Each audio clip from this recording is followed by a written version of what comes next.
Hello, there's a lot of noise out there and sometimes it's really difficult to listen and be heard, above the clamour, above all the chaos. I'm Devi Sankri Govender and I'll be your host as we celebrate Women's Month with real stories of women who inspire us by rising above the noise. And as you can see, we have a live studio audience with us. So thanks very much to all of you for being here. And you can give yourself a warm round of applause.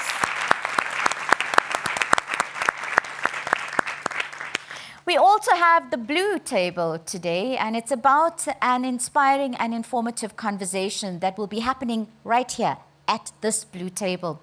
We'll hear from previous winners of Standard Bank's Top Women Awards, and we'll hear from women both within and outside the bank. And we'll find out what it takes to rise above the noise.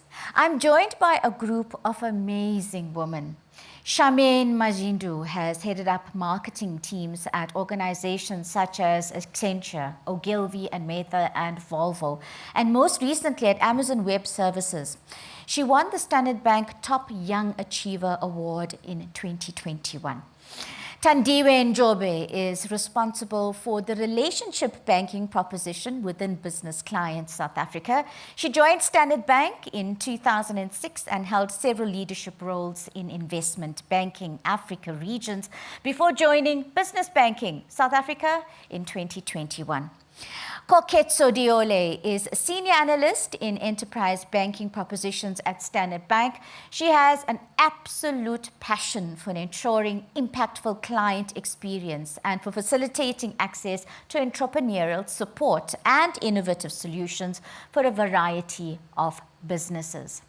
And then we've got Minu Adria. I knew I was going to get that wrong, and I practiced and practiced. Will you say it for us? We can do that. So it's Manu Andrea Miha Risoa. And she is a proud Malagasy-born South African who works in personalization BCB SA as a senior analyst in behavioral economics. Her passions include being inquisitive about the world around her, singing.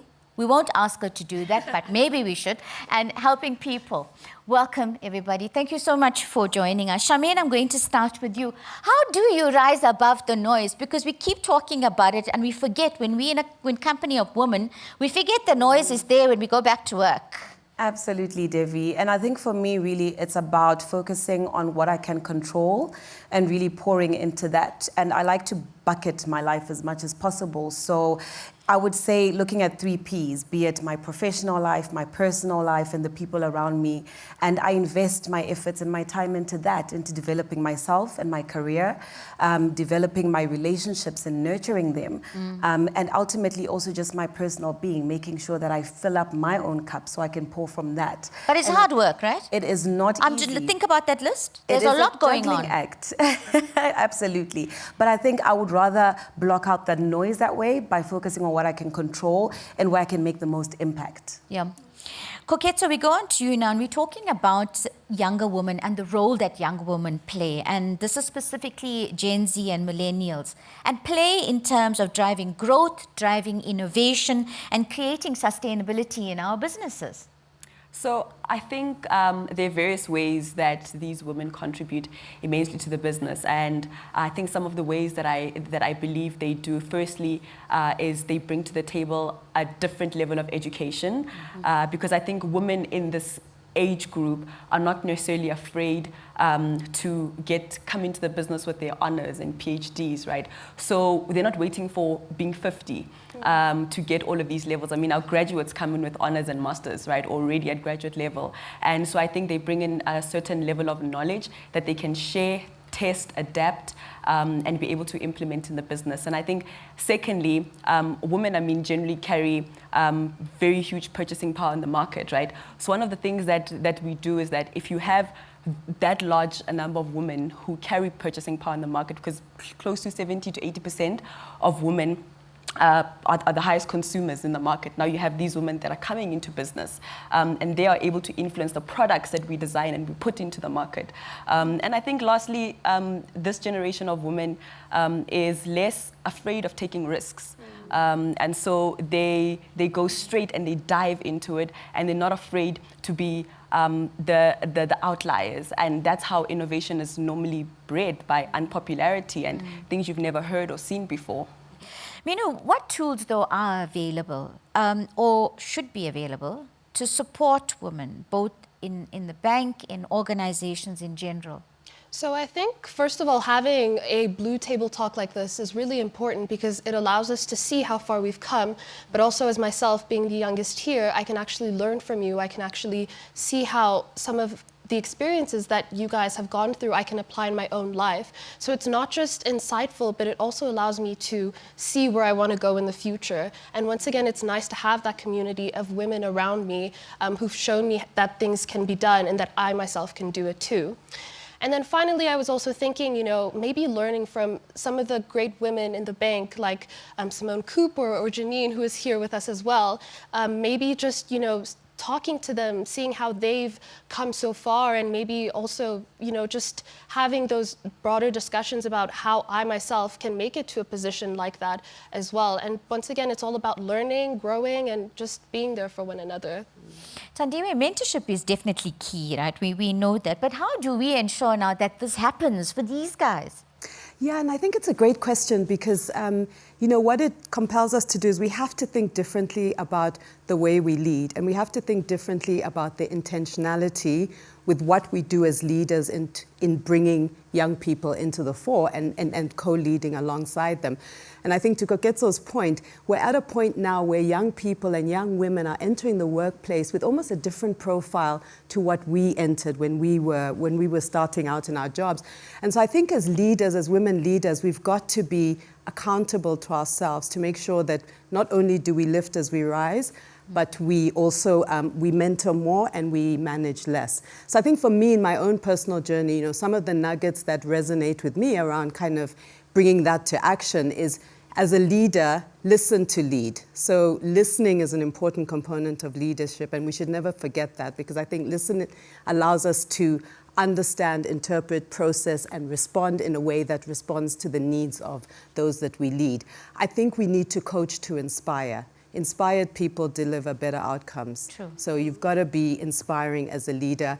I think thirdly, as leaders, we need to be able to learn, unlearn, and relearn, and we need to create the space for the people that we lead to do the same.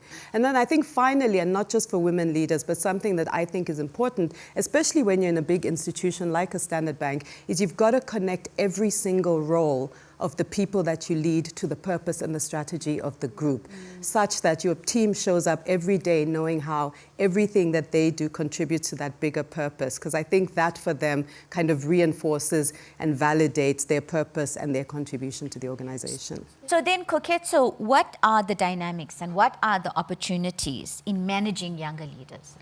Very interesting, Devi. So I think for our generation, work is very different to how the previous generation was. It means so much different to us.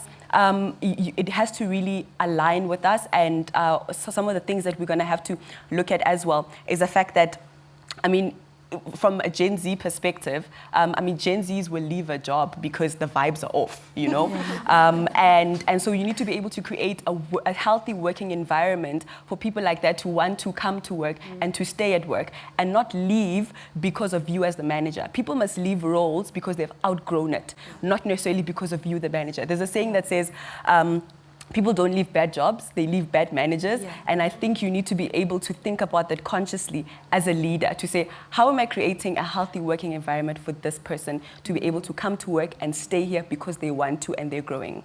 Mina, I see you nodding vigorously. Definitely. You really agree with that, right? She's definitely speaking to my soul. I think there's also like an element of authenticity that we bring into the organization as Gen Z, because not only is this a place for us to work, but we kind of want to put our own imprint, our own identity. We want to be ourselves around people. And I think this is also something that more and more people are starting to understand, and it's good because you get to know the true version of that person, but also in a professional setting and context, it really allows to foster growth and really just, getting to where you would want to be, but doing that in a way that you would like, and just once again really, I guess it's empowering for us as younger generations to be able to do this in such an environment. Okay, I get you. Then what does it feel like in the workplace when you do sometimes hear people saying or making comments like, oh, you know what those Gen Zs are like, you know, it's different. With them, they do things, they arrive when they want. What does that feel like? Because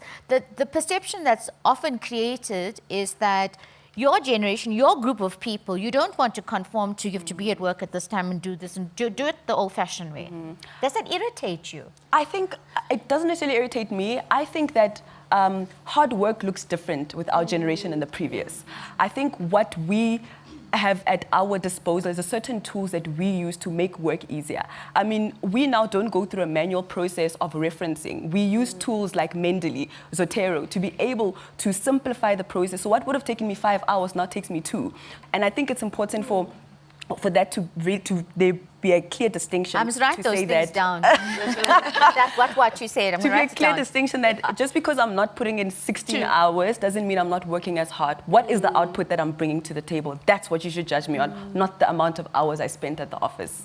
Tandiwe, for you, what message do you have for young women who are starting out in business? Yeah, and I think it's an important one. I almost wish somebody had given me some of these nuggets when I was starting out. The first one is you belong. So our poet earlier spoke about the imposter syndrome. We've got to kill it. But let's talk about it, because what I found surprising is that it's actually a global phenomenon. The second one is get a mentor. And your mentor doesn't always have to look like you. They don't have to necessarily always be in your institution either. They can be in other areas of society or other industries. So I think a mentor is an important component. The third one I would say is define success for yourself. And you want to do that because you want to be able to always benchmark yourself against your aspirations for success, but also recognize it when you achieve it so that you can then start building on that success. And the fourth one, which kind of encapsulates two sayings that I like, forewarned is forearmed. So plan with intent and care so that you actually know where you're going and you can chart your course. And then the second one is that luck is the perfect meeting of preparation and opportunity. And the preparation is important because when the opportunity comes, you will recognize it, you will grab it, you'll capitalize on it, and it will take you forward. It's nothing's easy about working in this environment. And you spoke about this earlier. I think COVID gave bosses and everybody else this idea that we were 24/7 switched on and ready to make things happen. And in a way, with younger people, spending time with their friends, having quality of life is really important. From my generation, it was work, then husband, children, and everything else in between, and then we don't feature on a list. And from what both of you have said, that's the one thing I can learn. Yeah, absolutely. It's prioritizing yourself. Sure. Thank you, all of you, for participating in this discussion. You really all have given us a lot to think about. And most importantly, to act on. Thank you. Thank you. Thank you, Devi. As we continue to celebrate Women's Month and Women's Day, let's build on everything that we spoke about today, as each of us and all of us rise above the noise. From me, Devi Sankri Govender, and our backstage crew, it's thank you and goodbye.